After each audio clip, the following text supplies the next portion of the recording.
Krásny, dobrý deň, nedeľný.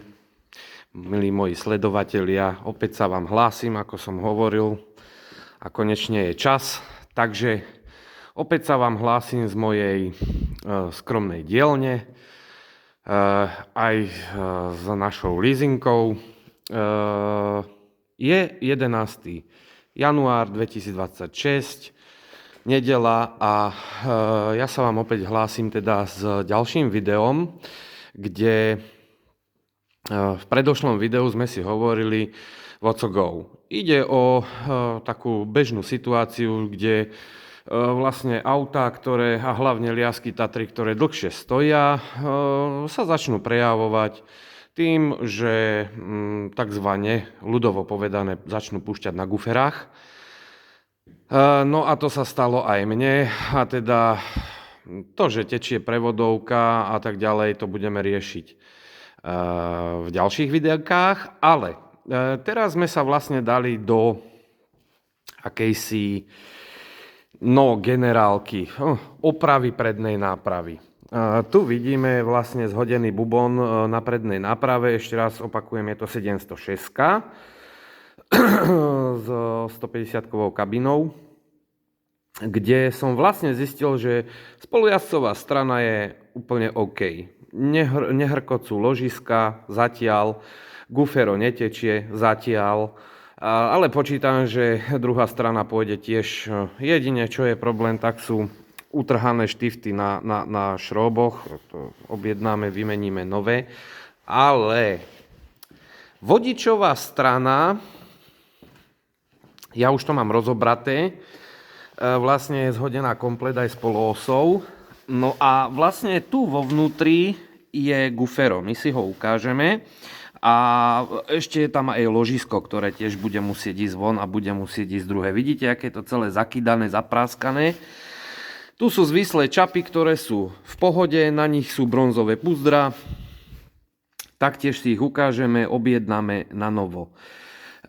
Čiže myslel som si, že problém bude v tom, že proste vymeníme gufierko, pomeníme ložiska na náboji a tak ďalej. Ale to by nebolo ono, aby jednoducho sme neprišli na niečo o mnoho zapeklitejšie. Tu vidíme poloos, predná poloos trambusa, tu sú ložiská, ktoré idú do náboja, ale problém je zdes. Čiže tá poloos, vidíte, že je vyrihovaná, vyondená celá, a toto je dôvod, prečo tá poloos z toho diferáku proste tiekla. Tu môžete mať aj 4 gufera, jednoducho vám toto gufero neudrží, pretože tá poloos lieta hore-dole, tak to ju vyderie. Pýtate sa na dôvod prečo? Pre toto. Vymlátené kríže prednej poloosy, je to vlastne taký predchodca homokinetického klbu, ale o mnoho je to pevnejšie, drží to jak hluchý dvere, ale tie kríže, keď sa vymlátia, tak jednoducho tá poloos začne lietať vlastne v tomto, aj v tom ložisku, a jednoducho sa takto vymláti, vyklepe a potom začne tiecť. Takže kríže dole, samozrejme. Kríže sú tu 52, keby niekto chcel. Čiže kardanový kríž 52 komplet, hej, s maznicami tu, nie v strede, ale tu. No a vlastne poloos pôjde na sústruh. Tieto ryhy sa komplet vyvaria všetky do prčíc. A vlastne na tento rozmer, ktorý je jediný zachovaný, a to je vlastne miesto, kde je to osadené v tom vnútornom ložisku, ako som vám ukazoval, tak vlastne na tento rozmer sa to musí nahladko pekne stiahnuť na sústruhu a poloos bude zase ako nová. No. Ďalšia vec je náboj, ktorý už máme teda rozobratý, je odstrojený od ložísk. Ložiska v náboji, Toto je vlastne vnútorné ložisko s označením 32221E a toto je vonkajšie ložisko s označením 32219. 32219 a myslím, áno, je to Ačko. No a vlastne tie ložiska majú aj takéto misky, ktoré sú vlastne vlisované, alebo teda vlastne do tohto priemeru. Tie treba tiež vyhlobiť samozrejme von. Čiže my teraz ideme čistiť a odmasťovať a čistiť. Potom príde fáza objednávania dielov. Diely na túto jednu stranu, keď som to tak spočítal, výjdu zhruba na nejakých okolo 300 eur, 250 až 300, uvidíme, aj s ložiskami, aj vlastne s púzdrami a tak ďalej. Tu máme vlastne zvislý čap, hej, alebo teda konzolu zvislého čapu. Toto je oporný krúžok gufera, ktorý vlastne netreba meniť. Toto všetko treba vyčistiť, vypucovať do prčíc.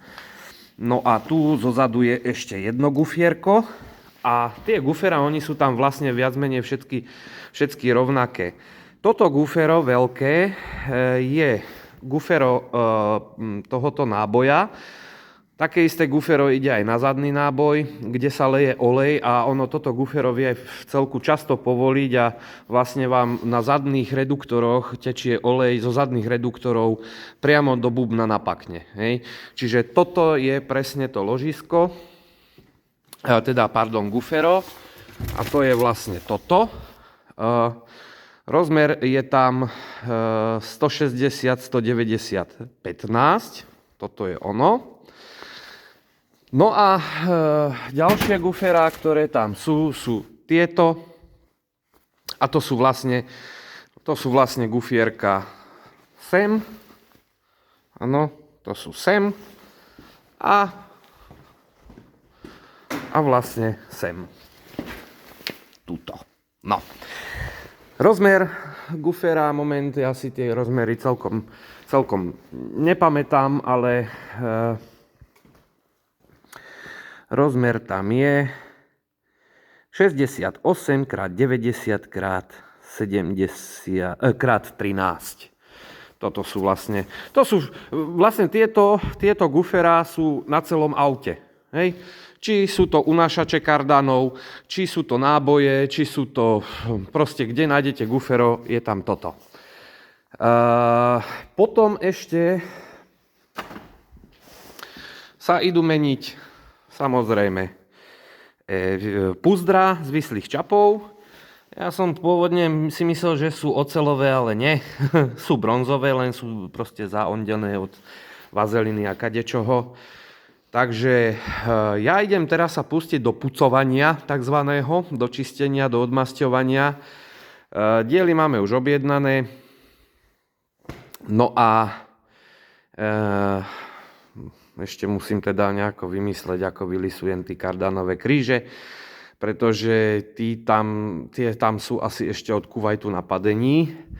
Takže polos treba rozobrať, donesiem to fachmanovi na sústruh. Mám jedného človeka, ktorý je naozaj na to ako proste macher. No a v týždni by som, teda keď prídu diely, by som to chcel začať pomaličky skladať, aby teda tá strana bola poskladaná. No a samozrejme ešte pôjde aj nový vzduchový brzdový valec a nová brzdová vzduchová hadica, ktorá teda má už svoje za sebou. Takže ja sa idem ponoriť do vazelinovo-olejovej lázne, kde teda by som chcel vyčistiť hlavne tento zvislý čáp, no a samozrejme celú túto konzolu, no a v neposlednom rade aj celý náboj. Nakoniec som sa rozhodol, že tie štífty toho náboja nebudem meniť, Zatiaľ uvidíme, čo sa nám tu ešte vykluje. Inak taký tip, tí, ktorí liasky až tak dobre nepoznáte a máte napríklad trambusy, keď chcete zistiť, že či máte hlučné alebo poškodené ložiská bez toho, aby ste ich zhadzovali, tak vlastne zhodíte tieto šroby kolom dokola a vlastne vytiahnete celý unášač poloosy.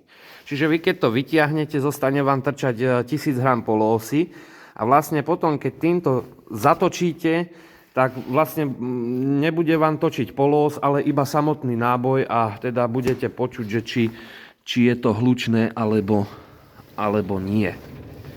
No, takže, ale táto strana bola dobrá, hlučná bola skôr tá šoférová, no a aj som teda zistil, že vlastne toto ložisko nielen hučí, ale dokonca normálne až tak cvaká alebo puká, takže to ložisko tiež pôjde, no jasne, keď už to má človek rozobraté, tak už to porobí všetko, no. Mám to takto šalamúnsky podložené, proste celý predok je zdvihnutý, tá konzola na tú radlicu má svoje opodstatnenie. No a vlastne potom ďalej, už keď toto doskladám, však budú tiež videá. A ešte by som zabudol, na tom náboji, vlastne na tom vnútornom ložisku, je ešte takáto krásavica, je to Segerovka, ktorá drží to ložisko. Myslím, že 150-ky liasky ju nemajú, ale hlavne teda na zadných reduktoroch, ale trambus ju má, takže takáto krásavica. No a potrebujete na to takýchto pomocníkov. Veľké Segerové kliešte stojí okolo 80 €. Takže keby to náhodou niekto išiel robiť, tak nech sa nachystá, samozrejme. No, takže zatiaľ sa s vami lúčim. Ja idem pomaly vyškrabávať olej, vazelinu, prach a kameň a vlastne to všetko, čo sa tam nachytalo za poslednú sezónu, za posledný rok.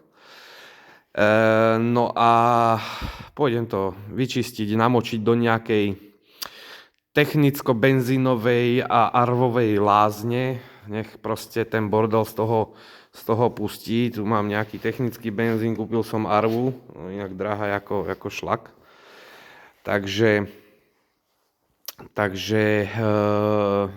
pôjdem pomaličky sa do toho pustiť. No a ja sa vám prihlásim opäť v ďalšom videu. Zatiaľ vám ďakujem za sledovanie a ja aj s touto obludou oranžovou vám prajem krásny zvyšok nedele, alebo teda dúfam, že sú moje videá pre vás niečím prínosné, lebo vlastne typ týchto videí, ktoré tu dávam ja, som na YouTube nenašiel. A vzhľadom na to, že ja mám také šťastie, že ja vždy na internete hľadám to, čo mi ani Google veľakrát nenájde, tak som sa rozhodol teda, že vám budem prinášať aspoň z časti nejaké takéto akože hefty z mojej dielne. Priznám sa, že neviem strihať videá, neviem sa s tým nejako stotožniť, ale sľubujem, že ja sa to naučím a samozrejme, že hodím vám sem aj nejaké fotky, nejaké ďalšie príspevky, videá a ako sa čo robí, alebo ako by sa to aspoň malo robiť. Ja vám zatiaľ ďakujem za vaše sledovanie a počujeme sa v ďalšom videu. Čaute.